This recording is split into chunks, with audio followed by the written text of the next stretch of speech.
Modi Meloni ने G20 में ठहाके लगाए और वीडियो वायरल हो चुका है। और आज हम आपको दिखाएंगे ये वीडियो इतना वायरल क्यों है सोशल मीडिया पर। यकीन जानिए मेरा दिल दुख रहा है बतौर पाकिस्तानी। देखिए वो उनकी तरफ देख तक नहीं रहे, जबकि वो उनकी तरफ देखकर बाकायदा शर्मा रही है। भारत के प्रधानमंत्री और इटली की प्रधानमंत्री के ऊपर क्या मीम चले हैं, क्या टेम्परेचर गर्म रहा है, पूरा ट्विटर इन्होंने गर्म कर दिया। फेसबुक भरा पड़ा है, आप कोई भी न्यूज़ देख लीजिए, सब जगह पर एक ही खबर है, प्रधानमंत्री मोदी और मेलोनी। जॉर्जिया मेलोनी की मोदी साहब के साथ बहुत जबरदस्त दोस्ती है, जिसको बहुत ज्यादा प्रेस किया जाता है। भारत के हवाले ये पाकिस्तान के लिए एक इंतहाई। नमस्ते दोस्तों, वीडियो को एंड तक जरूर देखिए, मजा आएगा रिएक्शन का। और हाँ, पहले चैनल को लाइक, शेयर और कमेंट करना मत भूलना। जरूर बताना कैसा लगा, लाइक के वीडियो में शेयर कर। कंसर्निंग और इंतहाई परेशान कुन खबर है। तो उन्होंने समझा जी भाई ठीक है, ये तो हम बहुत बड़े प्लेयर बन चुके हैं, अब तो हमारा कुछ जोड़ ही नहीं है। इनकी जीडीपी ग्रोथ रेट में कंसिस्टेंसी है। इंडिया कॉन्टिन्यूसली हर स्टेप आगे जा रहा है, हर रोज तो आगे जा रहा है। हमारा क्या है, because of the political instability हमारी इकोनॉमिक ग्रोथ नीचे चली जाती है, हमारी इंडस्ट्रियल ग्रोथ नीचे चली जाती है। तो देखिए, जॉर्जिया मेलोनी, हो सकता है कि उनका ये ख्याल ना होता हो भी सकता है कि उनका ये ख्याल हो, क्योंकि उन्होंने पहले जब वायरल हुई थी ना उनकी सेल्फी, तो उन्होंने जो किया था वो मतलब जब पोस्ट की थी तो बड़े उनके वो बढ़े थे, लेकिन अब उन्होंने ये तस्वीर पोस्ट की। अब देखिए उन्होंने और कोई तस्वीर पोस्ट नहीं की। लोग कैसी कैसी बातें बनाते हैं, और जैसे वो हंस के अगर मोदी जी से बात कर रही हैं तो लोग उसे बोलना शुरू कर देते हैं कि पहले राजीव गांधी फंस गया था इटालियन की पोल डांसिंग देखकर, अभी हमारे मोदी जी जो एक सन्यासी हैं वो भी एक इटालियन के सामने झुक गए हैं या उसके चक्कर में फंस गए हैं। और ये सारी बातें ये रिलीज होती हैं, वायरल होती हैं।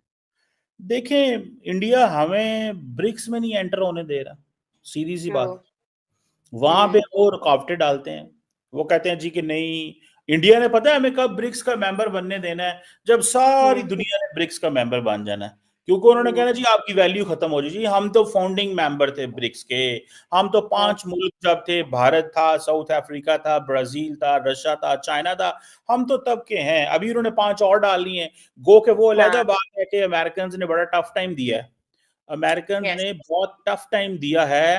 उन्होंने कहा जी ब्रिक्स खबरदार, ब्रिक्स ममालिक मुझे गारंटी देंगे कि वो नहीं करेंगे, वो जैसे होती है अपनी करेंसी नहीं लेके आएंगे, ठीक है जी। सो इससे पता ये चलता है कि इंडिया का जो मूड है वो ये नहीं है कि हमने पाकिस्तान को मेन स्ट्रीम होने देना है। ये जो एससीओ में बड़ी मुश्किल से हमें इंडिया जो है वो, हम और इंडिया इकट्ठे आए उस वक्त आज से कुछ साल पहले इंडिया की पोजीशन थोड़ी डिफरेंट थी। अभी इंडिया का कॉन्फिडेंस बहुत छत को लग रहा है, दुनिया में रेलिवेंस है, ग्लोबल लीडरशिप भाग के इंडिया आ रही है, बिकॉज उनको सारी समझ है। सो वो हमें ब्रिक्स में एंटर होने देंगे, ये एक सवाल बनता है। अगर वो हमें ब्रिक्स में एंटर होने देंगे, उसके लिए देखें जो इंपॉर्टेंट चीज ये है दुआ के, आप फॉर एग्जांपल देखें G20 देखें, आपको याद होगा कि मोदी साहब ने G20 में जब इजलास हुआ 2023 में, यूएई को इनवाइट कर लिया, बांग्लादेश को इनवाइट कर लिया। हालांकि दोनों मेंबर नहीं है, लेकिन ऑब्जर्वर ग्रुप बना लिया। उन्होंने कहा जी आए, बैठे, देखें, हम आपको इनवाइट करते हैं, हम होस्ट हैं इस दफा के। और भाई इतने दुनिया में इतने ममालिक G20, इंडोनेशिया को देख लें फॉर एग्जाम्पल। इटली को दिखता है कि ये फ्यूचरिस्टिक चीज़ें, मुझे इसका मेंबर बनना चाहिए, नज़दीकियाँ और बढ़ गई। और जो वर्ल्ड है, वर्ल्ड भी क्योस की तरफ जा रहा है, सब जगह स्यापा पड़ा हुआ है, लड़ाइयाँ हो रही हैं, और कंट्रीज एक चाहती हैं कि जो फ्रेंडली कंट्रीज हैं उनके साथ पार्टनरशिप बनाई जाए और अपनी कंट्री को आगे लेके जाया जाए। और जो सप्लाई चेन्स हैं वो बिगड़ी हुई हैं युद्ध के कारण। भारत उस गैप को फिल करने की पोजीशन में है आज की डेट में, इसीलिए वो मेलोनी भी चाहती है कि चाइना से दूर होकर भारत के साथ नज़दीकियाँ बनाई जाए। और हमारे शी जिनपिंग ये बड़े नाराज हैं इन चीज़ों से। मुझे नहीं पता कि आप लोग बार बार आपके यहाँ से ये क्यों कहा जाता है कि हम एक बार फिर तैयार हैं, जंग के लिए तैयार हैं। मतलब और कोई काम वाम नहीं है आप लोगों को, अपना बिजनेस कुछ नहीं चलाना, पूरा दिन बैठ के आप सिर्फ पाकिस्तान को धमकियां देते रहते हैं कि हमने फिर जंग लड़नी है। सर किस लिए? खुद भी आराम से रहिए, हमें भी जीने दें। अभी मैंने आपको समझाया पैसे 3 तरीके के होते हैं। अब मैं आपको ये बता देता हूँ, जंग या युद्ध 2 तरीके का होता है। एक है एग्रेशन, दूसरा सेल्फ डिफेंस। दोनों ही युद्ध है, both are wars, but self defence का वॉर है और एग्रेशन ऑफेंस का वॉर है। India has always been saying कि we will act in self defence. India provocatively आपके ऊपर अटैक नहीं कर रहा। आप समझिए, आप लोग का यार कॉन्सेप्ट ही इतना कमजोर है ना। आप हर देखिए, आप बाहर जा रही हैं, मान लीजिए इस्लामाबाद में किसी ने आपसे मोबाइल छीनने की कोशिश की, आपको घुसड़ मार दिया, आपने अपना मोबाइल बचाने के लिए उसको 4 घुसड़ मार दिया। अब लोग कहिए देखो आरजू ने बेचारे को मार दिया, आरजू इतनी बड़ी हत्यारन है, आरजू देखो कितनी बड़ी दुष्ट है, उसको मारा। ये कोई बता नहीं रहा कि भाई मोबाइल बचाने के लिए पहले आरजू के ऊपर अटैक हुआ था।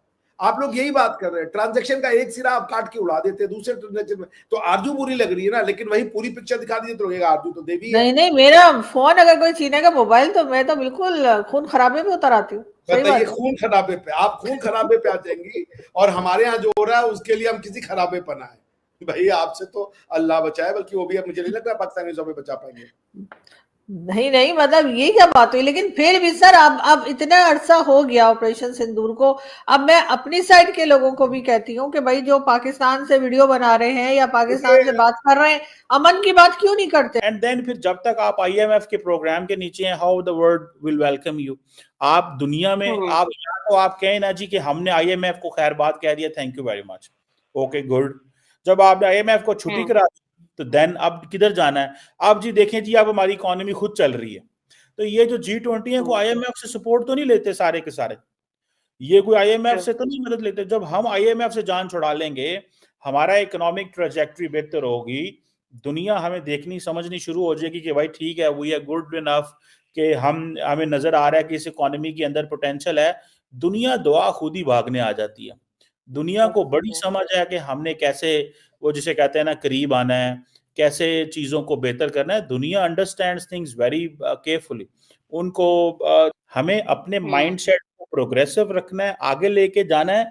और जैसे इंडिया को देखें ना, वो हर चीज में हावी है, तो आपको हावी होने की कोशिश करना चाहिए। आप एक स्ट्रांग मुल्क हैं। ये तमाम वेस्टर्न वर्ल्ड के साथ आपने मिलके पिछले 10-15 साल के साथ अभी इतनी काउंटर टेररिज्म की जंग लड़ी है। Everybody knows you. ठीक है, हम एक सिक्योरिटी स्टेट हैं, हमारे इंटरनल मसले हैं, डिसरप्शंस हैं, नॉन स्टेट एक्टर्स के प्रॉब्लम है, हमें ये सारे मसले मसाइल हैं, but that does not mean कि हम कोई माड़ा मुल्क हैं। 250 मिलियन की में गोल्डमैन सैक्स ये कहता है कि this will be the 12th biggest economy in 2075। तो हो सकता है हम उससे पहले भी हो जाएं, कोई जरूरी थोड़ी है। The only thing which is required is कि हमें continuity चाहिए। कि भाई इटली जो है वो भारत के क्लोज आता जा रहा है, मोदी जी के साथ इनकी बहुत ज़्यादा नज़दीकियां बढ़ रही हैं, और इसलिए चाइना के लिए ये रिलेशनशिप डिजास्टर्स होने वाला है, क्योंकि इटली ने और ग्रीस ने, ये जिनको हम बोलते हैं गेटवे टू यूरोप, सी की तरफ से, दोनों ने